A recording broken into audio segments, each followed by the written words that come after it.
মহেশতলায় jeans wash কারখানার গরম জলের বয়লারে ভয়াবহ বিস্ফোরণ, আহত 4 জন, এদের মধ্যে আশঙ্কাজনক একজন। 4 জনকেই তড়িঘড়ি স্থানীয় মানুষের সহায়তায় এসএসকেএম হাসপাতালে পাঠানো হয়েছে।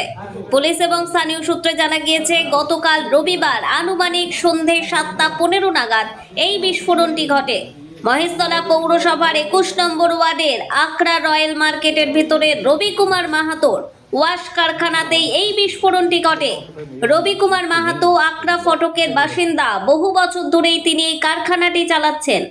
জানা গেছে, সেই সময় কারখানার মালিক রবি কুমার মাহাতো সহ বেশ কয়েকজন শ্রমিক ওই কারখানায় কাজ করছিল। বিস্ফোরণের তীব্রতায় কারখানার ইটের দেওয়াল ভেঙে বাইরে ছিটকে গিয়ে পড়ে এক শ্রমিক। সম্ভবত গরম জলের বয়লারের জল অতিরিক্ত গরম হয়ে যাওয়ার জন্যই এই বিস্ফোরণ। সমগ্র ঘটনায় মালিক রবি কুমার মাহাতো ছাড়াও যে 3 কর্মচারী আহত হয়েছিল তাদের নাম নজরুল শেখ, তৌফিক পাইক, টুটুল পাইক। এদের প্রত্যেকেরই বয়স 30 বছরের মধ্যে। ঘটনার কথা মহেশতলা থানায় এসে পৌঁছয় পুলিশ। ততক্ষণে আহতদের স্থানীয় মানুষের সহায়তায় চিকিৎসার জন্য এসএসকেএম হাসপাতালে পাঠিয়ে দেওয়া হয়েছিল। এটা একটা ওয়াশ কারখানা, গরম জল বয়লার থেকে বাস্ট করেছে। বাস্ট করার পরে এটাকে পাঁচিল ভেঙে মাস্টারকে নিচে এখানে ফেলে দিয়েছে। মাস্টার ব্লাড বার হয়েছে, মুখ দিয়ে পিজিতে পাঠানো হয়েছে। কজন আহত হয়েছে? 4 জন আহত হয়েছে। একজনের বেশি হয়েছে মাস্টারের, আর 3 জন মোটামুটি অল্প। কার কারখানা ছিল এটা? এটা রবি কুমার মাহাতো বলে ফটকের একজনের কারখানা ছিল। কতদিন চলছে এই কারখানা? হ্যাঁ, কারখানা অনেক দিনের।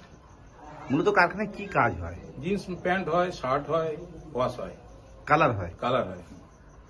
আপনার নাম? আমার নাম আনসার আলী মোল্লা। এই জায়গাটার নাম? Akra royal market.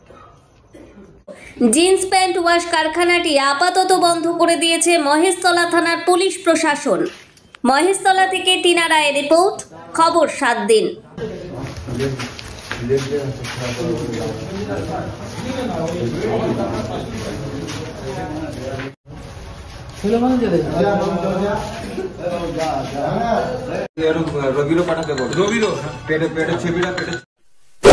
এমনই তাজা ও গুরুত্বপূর্ণ খবর পেতে খবর 7 দিন চ্যানেলটি সাবস্ক্রাইব করুন এবং নোটিফিকেশন পেতে বেল আইকনটি টিপুন।